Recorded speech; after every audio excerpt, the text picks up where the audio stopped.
Circular motion पता है आपको क्या होता है? अगर कोई गाड़ी सर्कुलर पाथ में मतलब घूमना चाहता है तो उस पे अगर उसका मास दिया है, वेलोसिटी दिया है, सर्कुलर पाथ का रेडियस दिया तो एक फोर्स लगेगा mv²/r। किसी भी पार्टिकल को, कार को, कुछ भी हो, अगर सर्किल में घूमना है तो mv²/r लगना फिक्स है। ठीक है, इसे mr⍵² भी लिखते हैं। ठीक है, बस इतनी सी बात माइंड में रखे रहिएगा।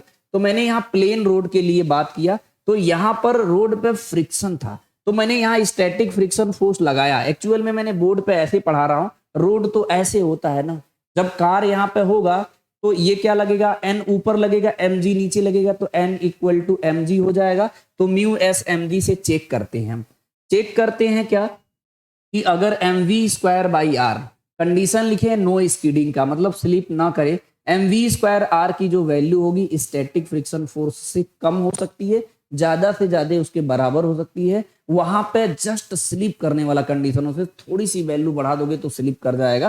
तो mv²/r की वैल्यू स्टैटिक फ्रिक्शन फोर्स से कम होनी चाहिए। इसको सिंपली हम लोग एफ एस के टर्म में भी याद कर सकते हैं। यहाँ पे मैंने म्यू एस लिखा हूं, अगर कहीं पे म्यू एस नहीं लिखा होगा तो ध्यान लीजिएगा म्यू एस है।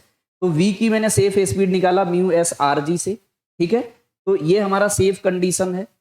इसके बाद मैंने क्या समझा, एक नॉर्मल क्वेश्चन से समझा कि अगर इसका लिमिटिंग कंडीशन 20 न्यूटन है रोड का, ठीक है, अगर उस रोड पे अगर 4 mv²/r निकाला 4 न्यूटन लगा रहे हैं तो गाड़ी स्लिप नहीं करेगी। लेकिन mv²/r अगर 100 न्यूटन लगा रहे हैं तो ये जो रोड है, धरती माता जो फ्रिक्शन फोर्स लगाएंगी इस गाड़ी को स्लिप होने से रोक नहीं पाएगी, गाड़ी स्लिप कर जाएगी। सीधी सी बात, इतनी सी बात किया हूं, है ना।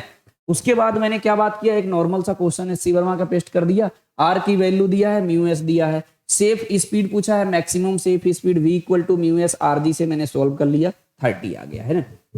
मैंने कहा मुझे याद रखे रहना चाहिए कि mv²/r हमेशा स्टैटिक फ्रिक्शन फोर्स से कम होगा, इसका यूज करके डायरेक्ट लगा सकते हैं। ठीक है, उसके बाद मैंने क्या बात किया, इसके बाद मैंने बैंकिंग के बारे में बात किया विदाउट फ्रिक्शन। तो मैंने इस तरीके से फ्री बॉडी डायग्राम बनाया, मैंने n का कंपोनेंट लिया, n sin थीटा को mv²/r के बराबर कर लिया, n cos थीटा को mg। ठीक है, इन दोनों को मैंने डिवाइड कर दिया, tan थीटा की वैल्यू v²/rg आ गया, तो v = rg tan थीटा आया।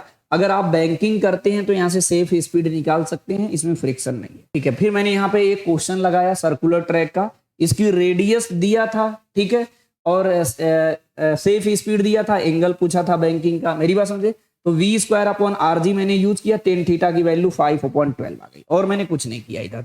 उसके बाद मैंने क्या किया, ये ट्रेंगल बताया, एंगल निकाल के याद रखे रहिएगा, जेई में जरूर यूज होता है।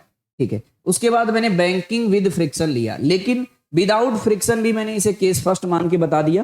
तो इसमें mg का अगर आप कंपोनेंट लेते हैं तो ये कितना आ जाएगा, इधर mg cos थीटा आएगा, इधर mg sin थीटा आएगा। तो हमको अब mv²/r का भी कंपोनेंट लेना पड़ेगा, इधर mv²/r cos थीटा आएगा, इधर mv²/sin थीटा आएगा।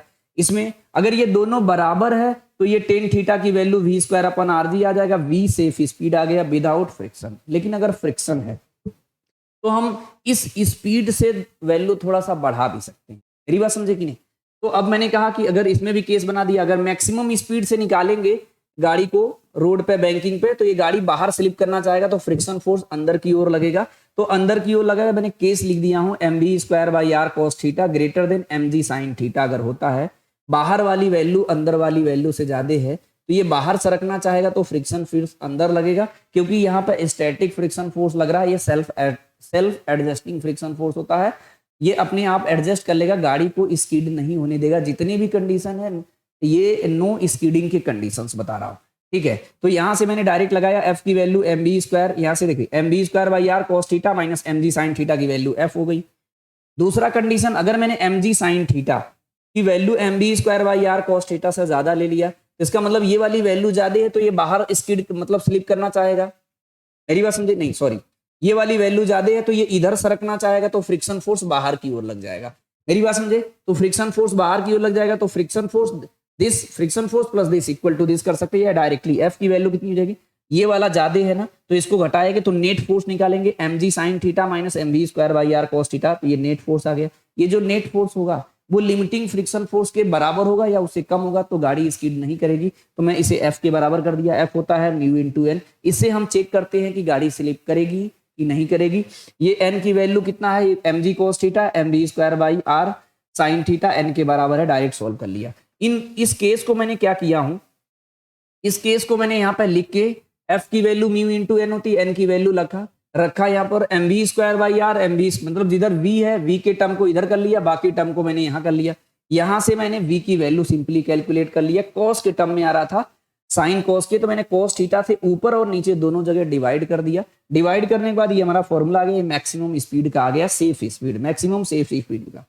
इसी तरह मैंने दूसरा मिनिमम का बताया, मिनिमम का बताया था कि ये आया था M G sine theta minus M V square by R cos theta, ये एफ के बराबर है, ये म्यू इंटू एन है। ये म्यू एम एन की वैल्यू यहाँ रख दिया। सेम तरीके से अब M V square by R उधर ले गया, उधर की वैल्यू इधर लाया, यहाँ पे भी सोल्व किया तो ये साइन कॉस में आया, तो मैंने इसमें कॉस थीटा से ऊपर नीचे डिवाइड कर दिया, वी मीन की वैल्यू इतनी आ गई। मेरी बात समझे कि नहीं?